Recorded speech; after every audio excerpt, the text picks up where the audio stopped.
For thousands of years, the recipe for understanding the universe was simple. Read the ancient texts and listen to the powerful people in charge. Questioning those sources was not an option. If an authority figure declared something to be true, the rest of society accepted it as absolute fact.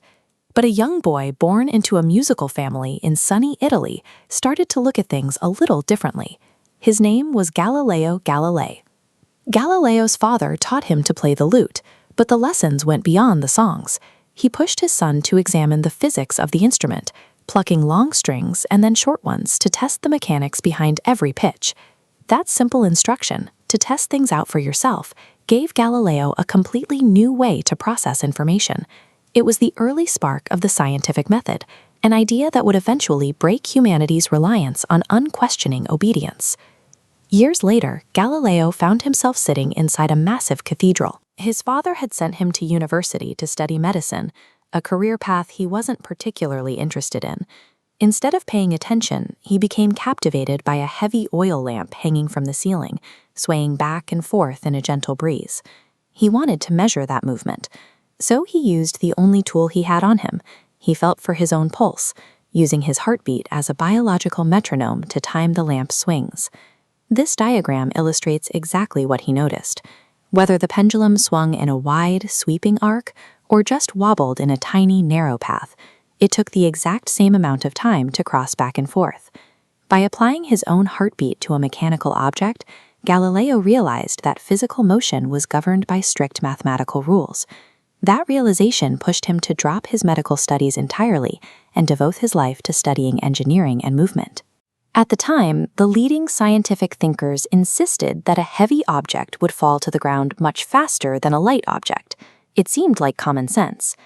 Galileo decided to take his childhood philosophy and apply it to this widely accepted rule. Legend has it, he climbed to the very top of the Leaning Tower of Pisa to find out for sure. He held out a heavy iron ball in one hand, a light wooden ball in the other, and let go of them at the exact same second. Both spheres plummeted straight down and slammed into the ground simultaneously. The mass of the objects simply didn't matter. This obsession with real-world testing triggered a burst of engineering. Galileo began inventing his own tools to measure the world around him, creating everything from precision geometric compasses for builders to water-based thermometers. But proving a widely accepted physical law to be completely false was a dangerous move. It suggested that a person's direct observations were more accurate than the ancient texts everyone was supposed to obey. Galileo soon heard rumors of a new Dutch toy called a spyglass that made distant objects appear closer. Instead of buying one, he learned how to grind glass himself and engineered a far more powerful version, the telescope. When he pointed it upward, he began capturing the actual face of the moon. Society believed all celestial bodies were perfectly smooth spheres. Instead, Galileo sketched a rugged, uneven surface full of jagged mountains and deep craters. Looking deeper into the solar system, he noticed 4 tiny dots dancing around Jupiter. They were moons orbiting an entirely different planet. He even found a way to safely project the image of the sun, tracking dark, irregular spots that moved right across its surface. Those 3 undeniable observations, the textured moon, Jupiter's satellites, and the spotted sun, shattered the accepted idea of a perfect, unchanging universe that revolved tightly around the Earth. This animation shows the ultimate conclusion Galileo reached: heliocentrism. The Earth was not sitting still at the center of creation. We were just another planet, revolving around the sun.